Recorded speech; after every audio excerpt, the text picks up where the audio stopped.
কোনটাই নেবো এইটাই? আচ্ছা সমস্যা সমস্যা নেই। আমার রাত্রেবেলা গুম করছে, আমার অপরাধ গুম করছে, আমার খোঁজ চাইছি, এটাই আমার অপরাধ। ঠিক আছে, আমার রাত্রেবেলা আমার গুম করছে, কোথায় গেল, কাকে নিয়ে গেল, এটা খোঁজ চাওয়া। হ্যাঁ আরে ভাই রে, অধিকার আদায়ের কথা বলেছি, আর মৃত্যু এইভাবে চাই না, নৃশংসভাবে অপরাধ হয়ে গেছে এটা। হ্যাঁ, বাংলাদেশ পুলিশ বাহিনীতে এটা অপরাধ হয়ে গেছে। আমারে বলে যে আইজি স্যার কথা বলবে, তুমি আসো।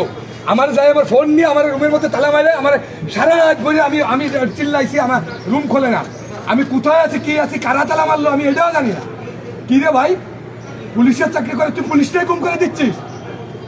আজকে পুলিশের অধিকার নিয়ে কথা বলতে এটার জন্য তো আমরা লড়াই করতেছি। সেই যদি আমাদের এরকম অবস্থায় ফেলায় তাহলে কেমনে হবে? কি আমার এখানে এসে বলেন একটা আমাকে কিনে ইন্ধন দিচ্ছে, কোন খানকির চালা ইন্ধন দেবে?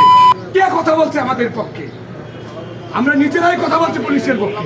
স্যার বললো যে আমি আমার সাথে কথা বলা অফিসার, সিনিয়র অফিসার পুটাপে নিয়ে কথা বলবে, পুটাপে নিয়ে কথা বলার কথা বলে আমাদের কই যে এসপি কথা বলবে, এই বলে নিয়ে যে আমার রাত্রেবেলা আটকাই দিছে, গুম করে ফেলাইছে আমার।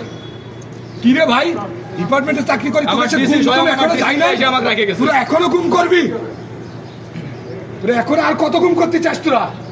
আগে হাবিব ওই আমি শোয়েব ভাইয়ের করে গেছে, ওয়াইফ আমাকে ফোন দিছিল, শোয়েব ভাইয়ের তথ্য জানতে চাইছে, আমি এটার জন্য জানতে চাইছি বলেই আমাকে। হ্যাঁ, তুই আরো পুলিশের রক্ত দেখতে চাস? তোকে লজ্জা হয়নি?